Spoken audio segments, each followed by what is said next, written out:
আজকে এই বিজয়কে, ছাত্র জনতার যে বিজয়, সেই বিজয়কে নস্যাৎ করার জন্য একটা মহল কাজ করছে অত্যন্ত সচেতন ভাবে।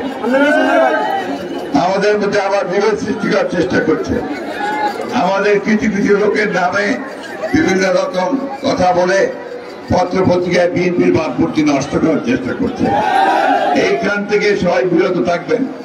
যদি কাউকে দেখেন যে চাঁদাবাজি করছে বা দখলদারি করছে, তাকে ধরে সাথে সাথে পুলিশে দেবেন অথবা আপনারা আর্মির কাছে দেবেন।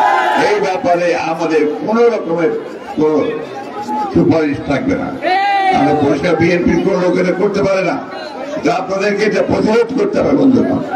এই কথাটা মেসেজটা খুব ক্লিয়ার। আমরা বন্যা দুর্গত মানুষের পাশে দাঁড়াতে এসেছি, আমরা দাঁড়াবো। আরেকটা কথা আমি বলতে চাই, নতুন সরকার মাত্র 20-22 দিন বয়স হয়েছে, একে আমাদের সময় দিতে হবে যে সে যেন একটা সুষ্ঠু নির্বাচন করার মতো পরিবেশ তৈরি করতে পারে, তাই না? আগে ভাগে বেশি কথা বলা ঠিক হবে না।